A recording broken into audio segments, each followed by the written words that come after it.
Leonardo da Vinci. ये नाम सुनते ही दिमाग में क्या आता है ना? मोनालिसा की वो रहस्यमयी मुस्कान या फिर द लास्ट सपर का वो शानदार सीन। हाँ, वो एक महान कलाकार थे, एक ऐसा जीनियस जो अपने समय से सदियों सदियों आगे था। लेकिन क्या ये पूरी कहानी है, या इस महान कलाकार के पीछे एक और चेहरा भी छिपा था? एक ऐसा चेहरा जो शांति और कला से बिल्कुल अलग था। एक ऐसा गहरा राज जो उनकी खूबसूरत पेंटिंग्स की परछाई में कहीं दबा हुआ है। तो चलिए आज इसी राज से पर्दा उठाते हैं। हुआ यूं कि जब दा विंची को अपनी आर्टिस्टिक लाइफ में थोड़ी मुश्किलों का सामना करना पड़ा, तो उन्होंने अपने जीनियस दिमाग को एक बहुत ही खतरनाक दिशा में मोड़ दिया। उन्होंने युद्ध के ऐसे ऐसे हथियार डिजाइन किए जिनकी उस जमाने में कोई कल्पना तक नहीं कर सकता था।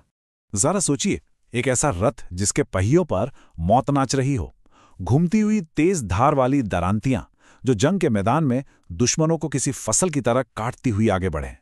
ये दा विंची के दिमाग की एक बेहद डरावनी कल्पना थी। और बात यहीं खत्म नहीं होती। मिलिए 33 नाल वाले ऑर्गन से। और नहीं, ये कोई म्यूजिकल इंस्ट्रूमेंट नहीं था, बल्कि ये उस जमाने की एक मशीन गन थी। एक ऐसा हथियार जो असलियत में बनने से 300 साल पहले ही दा विंची के दिमाग में बन चुका था। दा विंची यहीं नहीं रुके। उन्होंने भाप की शक्ति यानी स्टीम पावर से चलने वाली तोप का भी कॉन्सेप्ट तैयार किया। सोचिए, 1400 का दशक चल रहा है और कोई भाप की ताकत को तबाही के लिए इस्तेमाल करने के बारे में सोच रहा है। ये उनकी सोच कितनी आगे थी, इसका एक और सबूत है। पर एक मिनट, अगर दा विंची के हथियार इतने खतरनाक और इतने एडवांस थे, तो हमने इनके बारे में इतिहास में पढ़ा क्यों नहीं? ये कभी असली जंग में इस्तेमाल क्यों नहीं हुए? और बस यहीं से कहानी में एक बहुत ही दिलचस्प मोड़ आता है। क्योंकि सच्चाई कुछ और ही है। दा विंची के इन डिजाइन्स में एक बहुत गहरा राज छिपा था। वो सिर्फ हथियार नहीं बना रहे थे, वो तो एक बहुत बड़ा खेल खेल रहे थे। सच तो यह है कि उन्होंने जानबूझकर अपनी इन जानलेवा मशीनों को इस तरह से डिजाइन किया था कि वो कभी काम ही ना कर सके। उन्होंने अपने ब्लूप्रिंट्स में जानबूझकर ऐसी गलतियां छोड़ दी थीं, जैसे कि गियर्स को उल्टा लगा देना, ताकि ये खतरनाक हथियार कभी हकीकत बन ही ना पाए। पर उन्होंने ऐसा किया क्यों? क्या ये उनके अंदर का कलाकार था जो इतनी तबाही देख नहीं सकता था, या फिर ये एक जीनियस की कोशिश थी जो दुनिया को अपनी ही खतरनाक खोजों से बचाने की कोशिश कर रहा था? ये सवाल दा विंची की शख्सियत को और भी ज्यादा रहस्यमयी बना देता है। दा विंची के रहस्य सिर्फ उनके हथियारों तक ही नहीं रुके थे। ज्ञान के लिए उनकी भूख उन्हें एक और खतरनाक रास्ते पर ले गई। एक ऐसा रास्ता जो उन्हें उस समय की सबसे बड़ी ताकत यानी चर्च के खिलाफ खड़ा कर देता था। ये एक ऐसा सच है जो शायद आपको हैरान कर देगा।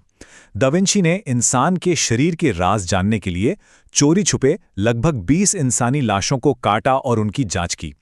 ये एक ऐसा काम था जिसे चर्च ने 1500 सालों से बैन कर रखा था और इसे एक बहुत बड़ा पाप माना जाता था।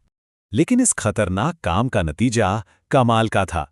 उन्होंने इंसान के दिल की पहली सटीक ड्राइंग बनाई, धमनियों में होने वाली ब्लॉकेज यानी एथेरोस्क्लेरोसिस के बारे में बताया और मसल्स और हड्डियों के काम करने का तरीका समझाया।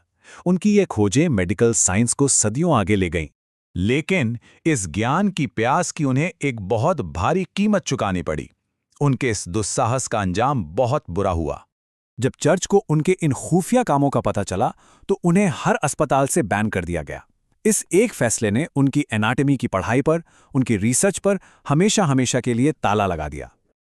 और शायद सबसे दुख की बात तो यह है कि अपनी मौत के वक्त दा विंची ने कहा था, मैंने भगवान और इंसानियत दोनों को नाराज किया है, क्योंकि मेरा काम उस क्वालिटी तक नहीं पहुंच पाया जहां उसे होना चाहिए था। जरा सोचिए, वो इंसान जिसने दुनिया को इतना कुछ दिया, वो खुद को एक फेलियर मानकर इस दुनिया से चला गया। तो आखिर हम लियोनार्डो दा विंची को कैसे याद रखें?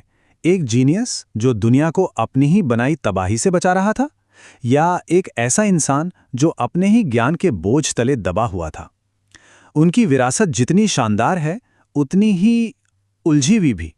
तो अगर दा विंची की ये अनसुनी कहानी अच्छी लगी हो तो इस वीडियो को लाइक जरूर करें, हमारे चैनल को सब्सक्राइब करें और इसे अपने दोस्तों के साथ भी शेयर करें।